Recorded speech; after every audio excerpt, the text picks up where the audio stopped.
Hey guys, what's up? It's Abigail May here, and for today's video, I am going to be sharing my testimony. I'm very excited, honestly. I think that sharing your testimony can be difficult for some people, but I also believe that sharing your testimony is actually a beautiful thing, and it can help a lot of people too. My Bible teacher or someone in my life, I forget who told me this, but someone told me that sometimes your testimony or your story might be the only Bible that someone ever reads or listens to. And so that is one reason why I wanted to share my testimony and just kind of like share some of the struggles I've had through life, but also how God has reached out to me, also how God has like constantly pursued me in my life and throughout my life, and how He is still pursuing me now. So without further ado, here's my testimony. So first I want to start off this video by telling you guys Psalm 19 verse 14, which says, "Let the words of my mouth and the meditation of my heart be acceptable in your sight, O Lord, my rock and my redeemer." I just pray this over this testimony video right now. I pray this over you. So I just want to say a little bit of a disclaimer, or not really a disclaimer, but I want to warn you guys of something that can be so common when you watch people's testimonies, and it is the aspect of comparison. I want y'all to guard your hearts, because sometimes when you listen to certain people's testimonies, some people are like, oh, like, my testimony is not as grand as this person's. It's not as transformative as this person's. Or maybe you're listening to someone else's and you're like, oh, my testimony is like a lot like worse than this person's. And it's you know, I think that there can be an aspect of comparison when people share their testimonies. And so I just want to warn you guys and have you guys guard your hearts as you go into this video and as you listen to my testimony. I don't want you to compare your testimony to mine, and nor would I want myself to compare my testimony to someone else's. And I grew up in a Christian home. My dad is a pastor at a Free Methodist church, and my mom was a teacher.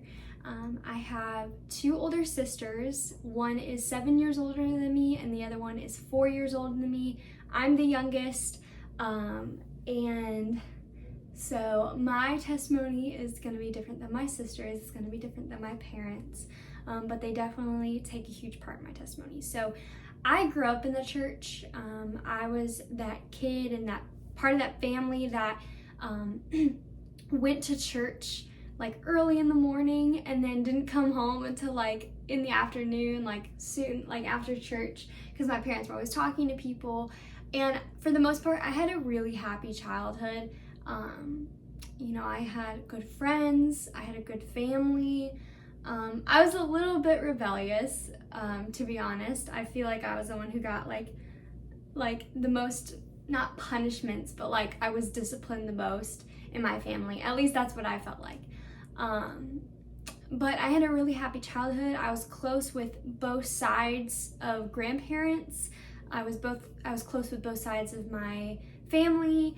And honestly, not much really happened. I loved the Lord. I was one of those kids that literally anytime I got the chance, I would ask like whoever I was with if they knew Jesus. So like I remember one story, there's two different stories that my grandma would tell. One story was like we were out camping and we were just like having fun. I went to the beach with my parents, and I just started going up to kids and being like, hey, do you know who Jesus is? And, you know, whether they said yes or no, it didn't matter to me, because, like, that was, like, my way of making friends.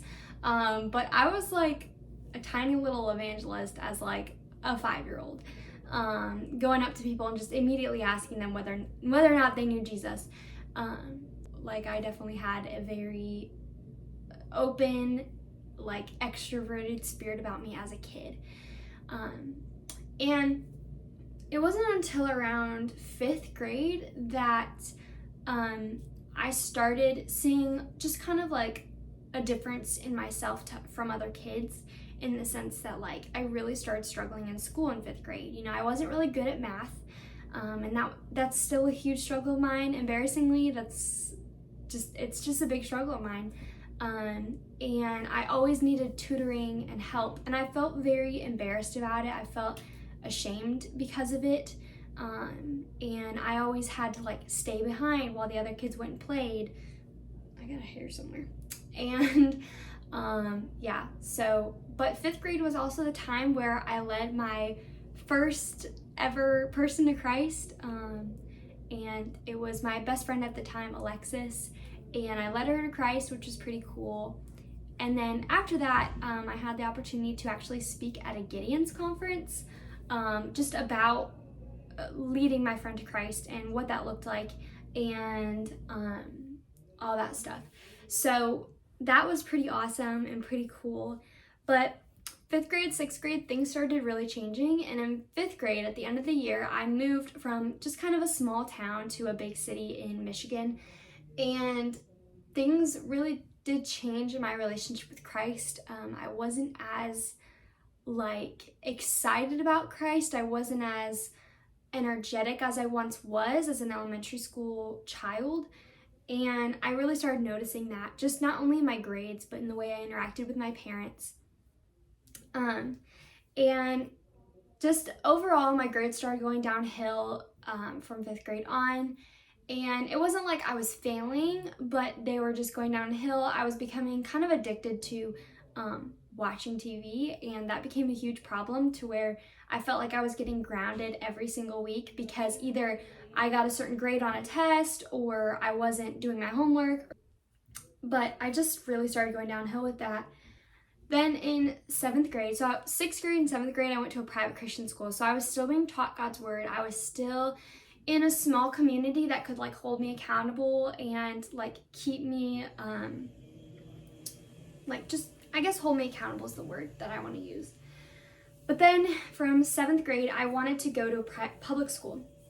And it was a stupid reason why I wanted to go to public school. I just wanted to go because I didn't want to have to wear uniforms anymore, and which is like a super stupid reason. Okay, so fast forward to my 8th grade year. I started at a public school, and this is my first time at a public school since 5th grade. And things are a bit different. There are cliques, there are, you know, popular kids, not so popular kids. You know what I'm saying? Like, there's different cliques. And, you know, I find a few Christian friends out of the school, and I'm hanging out with them and whatnot. But during this time, I started to become addicted to some things that I shouldn't become addicted to, and it starts bleeding in just to the rest of my life pretty much.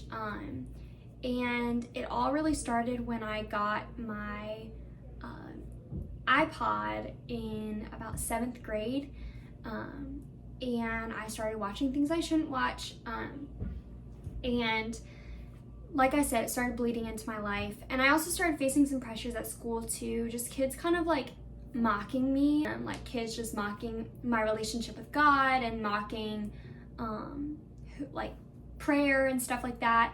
But you know, as an 8th grader, that stuff is like, oh my gosh, like I can't talk about the stuff, I can't do that stuff. And so I really started falling into some like pressures of like, okay, like I don't want to be mocked or made fun of because I believe in God, so I'm just not going to talk about it. I'm just not going to talk about prayer. I'm not going to talk about church or whatever. And I just, as I said, started falling into some addictions, and my grades started failing miserably. I was not putting in any effort in any of my classes. When I got home, my first priority was to just shut my door and watch TV or be on my iPod playing games. Like, I didn't want to do homework. I wasn't particularly motivated. And on top of that, I was being extremely disrespectful to my parents. I didn't really talk to them at all much. I didn't really feel like I had good conversations with them. I wouldn't listen to them. I remember certain car rides, I would literally put headphones in my ears and not listen to my parents. And, now that I look back on stuff like that, I'm just like, dang, that was like so disrespectful. Because my mom's probably sitting there wanting to have an engaging conversation, something, just fun. And I'm over here like literally head face toward the window, not looking at her, listening to my music. I'm constantly arguing with my parents, which is a normal thing. Like, teens will argue with their parents, but it is never okay. It is, I don't care what you say, it is never okay. Like, it's not just a phase. And personally, I believed it all stemmed from this secret addiction that I was hiding. And I didn't really realize it. And then I started getting a lot of anxiety. I will say I'm not diagnosed with anxiety, I'm not diagnosed with depression, but I did notice that, I would get really anxious going to school. I'd literally get stomach aches that would make me feel sick going to school. And I really wouldn't tell my parents about it. And I felt really depressed. There were a few times where I told myself, I told myself I'm nothing.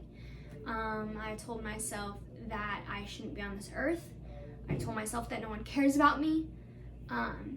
And that even led into my church life. And so I felt like I was leading a whole bunch of different lives, I guess you could say, where I would act one way with my friends, and at church, I would act interested, but I really wasn't. And I really didn't care. I didn't really want to be at church.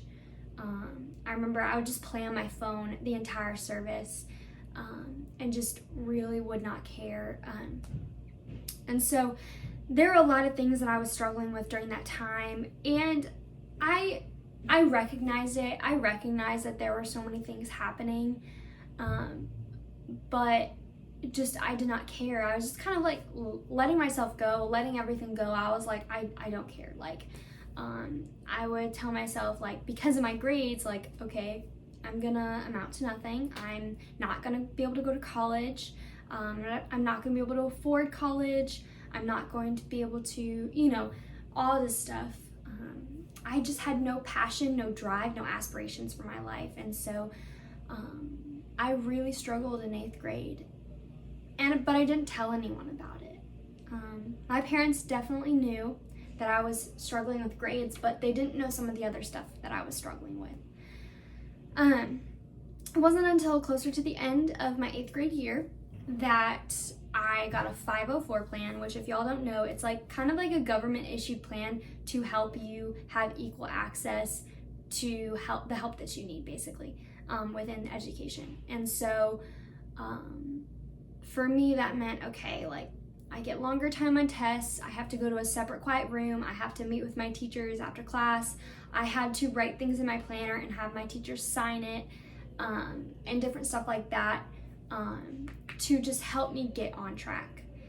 At the end of my 8th grade year, I decided I wanted to go back to my private Christian school because I had recognized that the life that I was leading was bad and wrong, and I hated every minute of it. I knew that if this was my life in middle school, I knew it was going to get worse if I went to high school. I knew that nothing would change and I would probably fall into an even deeper hole of certain things. And so I made the decision, hey, Mom and Dad, I want to go back to this private Christian school. And naively in my head, I thought, okay, when I go back to this private Christian school, everything's going to be okay. I'm not going to have to worry about anything. And all this stuff, I'll be right with my relationship with God. I'll be right with my relationship with my parents. I'll be right with my friends and all that stuff. But that is not the case. Guys, just because you go to church, just because you go to a private Christian school or a private Christian college or whatever it is, does not mean that everything will be right with your relationship with God, with your friends, with your family. And that's something that I naively bought into. And so I was still desperately struggling in school. And private Christian schools, typically the curriculum is a little bit more difficult. So I was struggling even more. And I didn't want to ask for help. I didn't want to have help.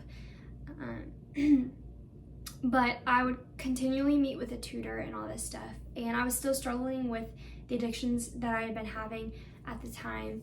And nothing was getting better. Nothing was clicking in my head. I was so frustrated with myself telling myself, why don't I understand? Why am I not like the other kids? Why am I struggling so much? Why are all my friends in the honor roll and I'm over here struggling to meet like a C or a B? Why am I not, just why? Like all these constant whys of what is wrong with me. And I would literally ask myself that constantly, is like, what is wrong with me? Because Lord, like, I don't understand. Like there has to be something wrong with me mentally because, I'm struggling so much and I'm not getting school, I'm not, I still feel anxious when I go to school. Like what is wrong with me, pretty much was like the main question I was asking myself. And so by this time I'd been struggling with my addiction for the 3rd year, I believe. And I went to a camp my freshman year of high school to my sophomore year. So I was going into my sophomore year. It's called FMYC, and it's a Free Methodist Youth Conference out in Colorado. And I went out there and, I had a lot of fun. And there definitely was like a camp high. But there are a few things that happened at that camp that really kind of not shook me up, but opened my eyes to some of the realities in my life. The first reality was during that time, I was also struggling with the want from attention of guys. Like I wanted to be the girl that all the guys liked, and that just wasn't happening. And I saw how all these guys were flocking to my friends, and I just felt left out and like, oh my gosh, like no guy likes me. So I put my identity and value and worth in what guys thought of me.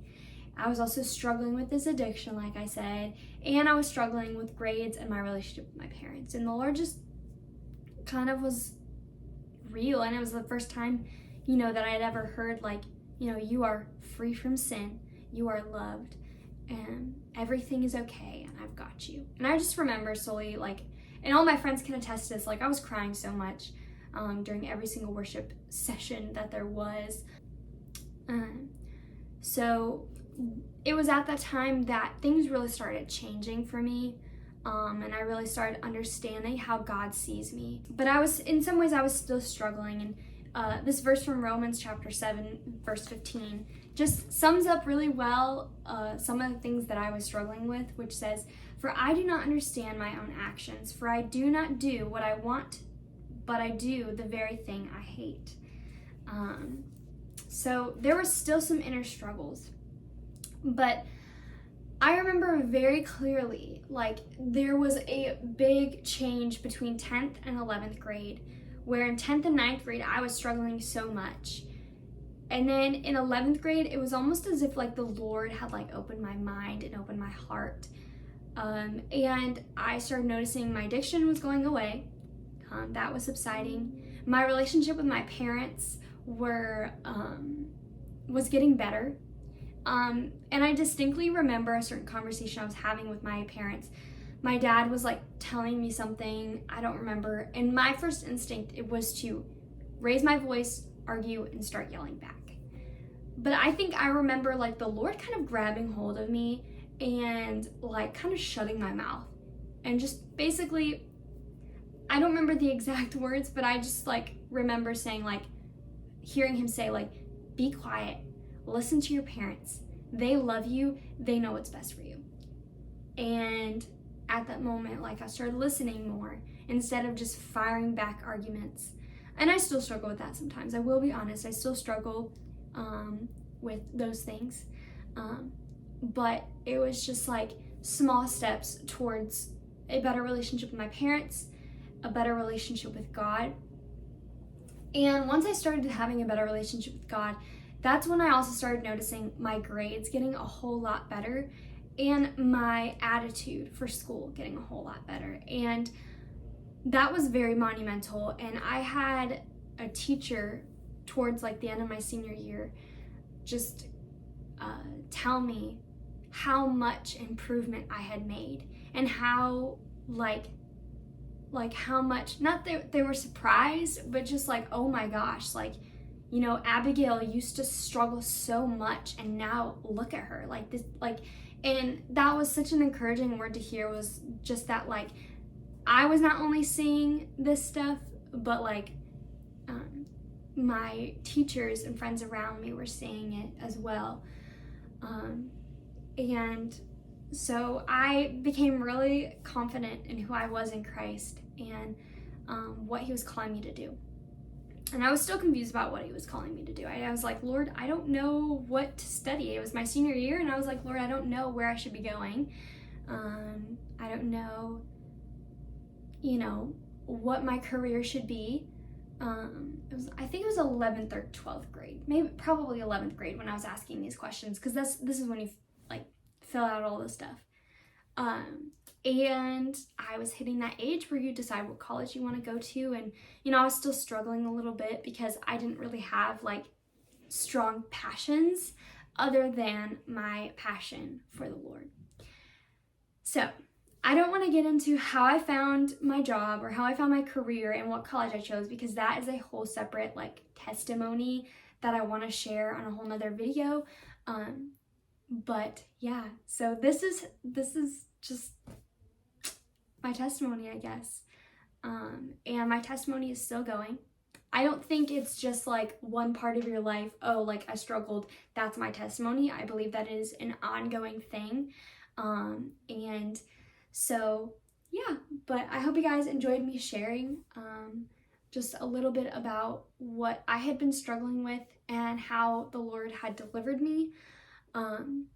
You know, my testimony is not like other people's where they have a giant revelation from God, or God literally delivers them from a demon or whatever. But my testimony is more of, through the small things in my life, the Lord delivering me from things that were enslaving me. And, you know, when I look just at the timeline of my testimony and how everything worked together, it is so beautiful and so amazing to see how all things work together for the good of those who love Christ Jesus. And I think that was quite incredible. So I hope you guys enjoyed this video, and I will see you next week.